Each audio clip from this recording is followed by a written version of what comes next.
Buenos días. En nuestra entrevista de hoy exploraremos un tema emocionante, que es el creacionismo y su relación con la ciencia. Tenemos el privilegio de hablar con el pastor Roberto Mellado, que ha reflexionado ampliamente sobre esas cuestiones y que compartirá su perspectiva sobre cómo las creencias religiosas y la ciencia se cruzan cuando se trata de comprender el origen de la vida y el universo. Para la primera pregunta, quisiera empezar que como adventistas creemos en el creacionismo y consideramos que la ciencia no puede responder a preguntas fundamentales sobre cómo empezó la vida o cómo se originó el universo. ¿Podría usted explicar por qué cree que la ciencia tiene las limitaciones en abordar estos temas?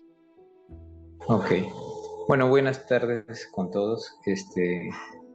Bien, podemos mencionar lo siguiente. Primero, que cuando estamos hablando de orígenes, específicamente esto, estamos hablando de el pasado remoto.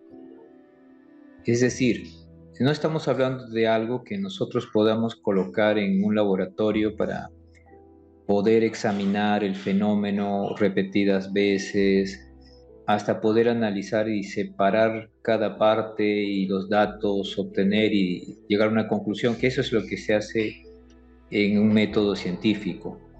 Estamos hablando del pasado, de forma específica, ¿no? Entonces, ¿qué es lo que tenemos del pasado? Lo que el pasado tenemos son residuos, restos, tenemos datos, digamos así, información que haya quedado, tenemos cronología, digamos así, datos arqueológicos.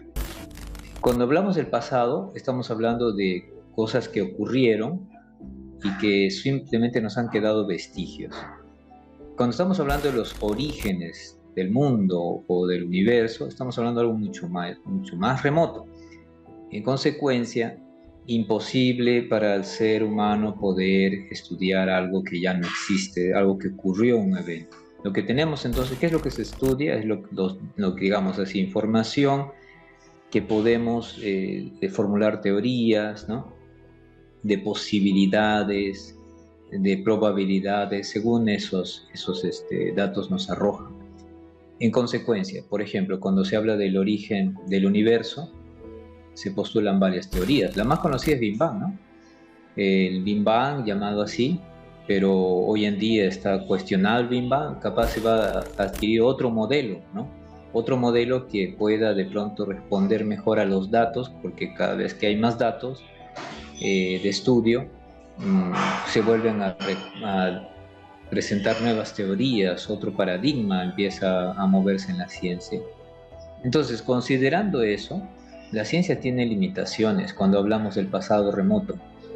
La ciencia también tiene limitaciones cuando hablamos de lo que es extremadamente grande. Es decir, por ejemplo, nosotros tenemos una muestra de lo que está a nuestro alcance y hasta donde llegan nuestros telescopios. Y aún así, donde llegan nuestros telescopios, suponemos aparentemente que en tal lugar, en tal planeta, por ejemplo, habrán escuchado noticias, ¿no?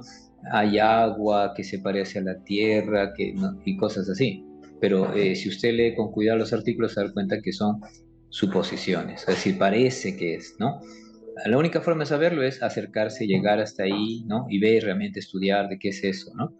Entonces, ¿qué significa? Tenemos limitaciones de observación, hasta donde llega nuestra observación nada más.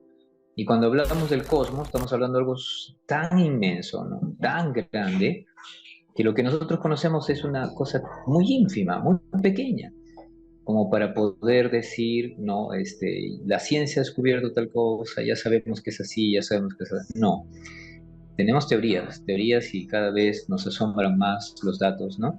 Que nos llevan a repensar las cosas una vez más y otra vez más. Esas son las limitaciones que tiene la ciencia, por ejemplo, y algunas de las limitaciones que podría mencionar.